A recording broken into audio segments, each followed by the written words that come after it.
अवधूत चिंतन श्री गुरुदेव दत्त श्री स्वामी समर्थ. माझ्या चॅनलमध्ये तुमचं सगळ्यांचं मनापासून खूप खूप स्वागत, आभार. चला तर मग आज आपला विषय आहे धनत्रयोदशी. त्या दिवशी धनत्रयोदशी दिवशी पूजा कशी करावी, आपलं आरोग्य चांगलं राहण्यासाठी आपल्याला कोणते मंत्र जप करावे ते हे या व्हिडिओमध्ये आज मी सांगणार आहे. व्हिडिओ स्किप करू नका, पूर्ण पहा. धनत्रयोदशी म्हणजे धनाचीच पूजा करायची नाही. धन म्हणजे आपलं आरोग्यरूपी धन, ह्याची सुद्धा आपल्याला पूजा करायची असते. म्हणजे आपलं आरोग्य चांगलं राहावं म्हणून सुद्धा ह्या दिवशी आपण पूजा करत असतो. दिवाळीचा उत्सव म्हणजे आनंद आणि प्रकाश आणि समृद्धीचा पर्व आहे. ह्यापासूनच 5 दिवसाची सणाची सुरुवात होत असते. धनत्रयोदशीच्या दिवशी पवित्र दिवसापासून होते. धन म्हणजे संपत्ती आणि त्रयोदशी म्हणजे 13वी तिथी. हिंदू पंचांगानुसार कार्तिक कृष्ण पक्षाच्या त्रयोदशीला धनत्रयोदशी आपण साजरी करत असतो. आरोग्य, आयुष्य आणि धन याचे पूजन ह्या दिवशी केले जातात. दिवाळीच्या मंगलमय वातावरणामध्ये धनत्रयोदशीची पूजा करून सुरुवात केली जाते. यंदा धनत्रयोदशी 18 ऑक्टोबरला साजरी केली जाणार आहे. पौराणिक कथा अशी आहे की एकदा समुद्र मंथनाच्या वेळी भगवान विष्णूचा अवतार धन्वंतरी अमृत कलश आणि औषधाचा ग्रंथ घेऊन प्रकट झाले होते. या कारणाने धन्वंतरी या आयुर्वेदाचे जनक असे मानले जातात. आरोग्य देवता सुद्धा मानले जाते. म्हणून ह्या दिवशी धन्वंतरी भगवानाची पूजा केली जाते. आपलं आरोग्य चांगले राहावं म्हणून विनंती केली जाते. अनेक ठिकाणी ह्या दिवशी आयुर्वेद औषधोपचार सुरू करत असतात. नवे औषधालय उघडले जातात. वैद्यकीय क्षेत्रातील कार्यात सुरुवात केली जाते. ह्या दिवशी शुभ मानले जातात. धनत्रयोदशीच्या दिवशी लोक भगवान धन्वंतरीची पूजा करून आरोग्य, दीर्घ आयुष्य आणि सुख समृद्धीची कामना करून पूजा करत असतात. कलश, तांदूळ, फुले, हळद, कुंकू आणि तुपाचा दिवा लावून धूपदीप ओवाळून ओम नमो भगवते धन्वंतराय अमृत कलश हस्ताय या मंत्राचा जप करत ही पूजा केली जाते. म्हणजे भगवान विष्णू, ओम नमो भगवते म्हणजे भगवान विष्णूचाच अवतार आहे. धन्वंतराय अमृत कलशाय हस्ताय असं म्हणून आपण ह्या मंत्राचा जप करत आपल्याला ही पूजा करायची आहे. आणि सगळी पूजा झाल्यानंतर आपल्याला ओम नमो भगवते धन्वंतराय अमृत कलशाय हस्ताय ह्या मंत्राचं 108 वेळेस आपल्याला जप करायचा आहे. असं तरी ह्या 108 वेळेस ह्या मंत्राचं जप केले तरी आपल्याला खूप असे चांगले रिझल्ट भेटत असतात. कारण धन्वंतरी हे आरोग्य देवता आहेत, आरोग्याचे जनक आहेत. हे आयुर्वेदिक जे आपण आयुर्वेदिक जे औषधी उपचार करतो त्यांचे हे जनक आहेत. म्हणून आपलं आरोग्य चांगलं राहण्यासाठी धन्वंतरी देवताला विनंती करून आपल्याला ह्या मंत्राचं 108 वेळा जप करायचा आहे. मंत्र आहे ओम नमो भगवते धन्वंतराय अमृत कलशाय हस्ताय.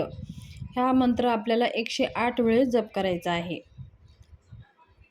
आणि ही जी पूजा आपल्याला संध्याकाळीच करायची असते, प्रदोष वेळेमध्ये. 18 तारखेची तिथी दुपारी 1:30 वाजल्यापासून धन्वंतरी तिथी सुरू होत आहे. तर दुसऱ्या दिवशी 1:30 वाजल्यापर्यंत रविवारी धन्वंतरी तिथी आहे 19 तारखेला. तर 18 तारखेला संध्याकाळीच आपल्याला धन्वंतरी देवाची पूजा करायची आहे. त्याचबरोबर धन्वंतरी दिवशीच्या दिवशीसुद्धा यमाला दीपदान करण्याची प्रथा आहे. म्हणजे ह्या दिवशी आपल्याला अचानक येणारे संकटापासून संरक्षण होण्यासाठी आणि आपल्याला अकाल मृत्यू टाळण्यासाठी ह्या दिवशी एक दीपदान करायचा असतो. दीपदान केल्याने आपल्याला अचानक घरामध्ये मृत्यू येणार नाहीत आणि संकटे येणार नाहीत. बघा काही काही घरामध्ये काय होतं, अचानक कमी वयामध्येच मृत्यू होत असतात. म्हणून ह्या दिवशी आपण यमाच्या नावाने जर दीपदान केले तर आपल्याला वर्षभर अकाल मृत्यू होणार नाही, म्हणजे अचानक आपल्या घरामध्ये काही घातपात होणार नाही. आता मग हे यमदीपदान कसं करावं? यमदीपदान करण्यासाठी आपल्याला गव्हाचं कणिक मळायचं आहे. गव्हाचं कणिक मळून त्याच्यामध्ये तेल टाकायचं आहे. तूप अजिबात टाकायचं नाही. आपण हे यमासाठी ते दिवा लावत आहे म्हणून आपल्याला तेल टाकायचं आहे आणि त्या तेलामध्ये एक कापसाची वात घ्यायची. 2 वाती, 1 वात घेऊन त्याच्याशी 2 जोडून घ्यायचे आहेत. मग ती वात त्या दिव्यामध्ये ठेवून त्याच्यात तेल टाकून एक खाली त्याच्यावर एक पिलट किंवा एखादी तुम्ही पेपर ठेवू शकता. ते हातामध्ये घ्यायचं आहे. प्रज्वलित घरच्या बाहेर जाऊन प्रज्वलित करायचं आहे. जिथं तुमची दक्षिण दिशा कुठे आहे, समजा आता तुमच्या गॅलरीमध्ये आहे दक्षिण दिशा, तिथं तुम्ही दिवा लावू शकता. किंवा मुख्य दरवाजा आहे त्याच्या कोपऱ्याला दक्षिणाकडे त्याची वात होईल असा तो दिवा आपल्या हातामध्ये घ्यायचा आहे आणि यमदेवताला नमस्कार करून आपल्या घरामध्ये, आमच्या घरामध्ये कधीही अकाल मृत्यू होऊ नये अशी विनंती करून हे मी आज दीपावलीच्या धन्वंतरी दिवशी यमदीपदान करत आहे असं नमस्कार करून त्या दिव्याला नमस्कार करून आपल्याला निघून यायचं आहे. दुसऱ्या दिवशी ते दिवा उचलून आपण कचऱ्यामध्ये फेकून द्यायचं आहे. मग नंतर हातपाय धुवून घ्यायचं आहे. अशा प्रकारे यमदीपदान एक करायचं आहे. हे धन्वंतरी दिवशी संध्याकाळी करायचं आहे. असे केल्याने आपल्या घरामध्ये कधीही अचानक संकटे आणि मृत्यू होत नाही. त्याचबरोबर हे धन्वंतरी ह्या दिवशी आपल्याला काही असेच शुभ वस्तू खरेदी करायची आहेत. म्हणजे ह्या दिवशी सोनं, चांदी, धान्य किंवा भांडी खरेदी करण्याची प्रथा आहे. पण आता हे सोनं नाणं काही आपण शक्य जरी नसेल तरी आपण भांडे खरेदी करू शकता, धने खरेदी करू शकता, झाडू खरेदी करू शकता, त्याचबरोबर मीठ खरेदी करू शकता घरामध्ये आणि घरामध्ये कपडे आपण खरेदी करू शकता. अशा शुभ वस्तू आपण ह्या दिवशी खरेदी करू शकता. त्याचबरोबर बघा ह्या वस्तू खरेदी करणंसुद्धा टाळायचे असतात. धन्वंतरीच्या दिवशी काही असे धारदार वस्तू खरेदी करू नये, मिरची खरेदी करू नये, त्याचबरोबर असं चाकू खरेदी करू नये, काळ्या वस्तू खरेदी करू नये. काळ्या ज्या वस्तू असतात म्हणजे जसं कसं उडदाची डाळ आहे, असे काळ्या प्रकारच्या ज्या वस्तू आहेत त्या खरेदी करू नये.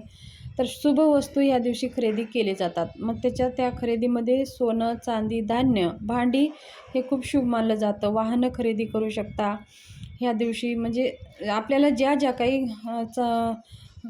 जीवन आवश्यक ज्या गोष्टी आहेत त्या गोष्टी ह्या धन्वंतरी च्या दिवशी आपण खरेदी करू शकता. म्हणजे ह्या दिवशी शुभ दिवस मानला जातो. तर धन्वंतरीच्या विषयी थोडी माहिती तुमच्याशी शेअर करायची होती. कशी वाटली माहिती? जर माहिती आवडली असेल तर चॅनलला सबस्क्राईब करा, लाईक करा आणि व्हिडिओ जास्तीत जास्त ग्रुपमध्ये शेअर करा. धन्यवाद. शुभ दिवस जाओ.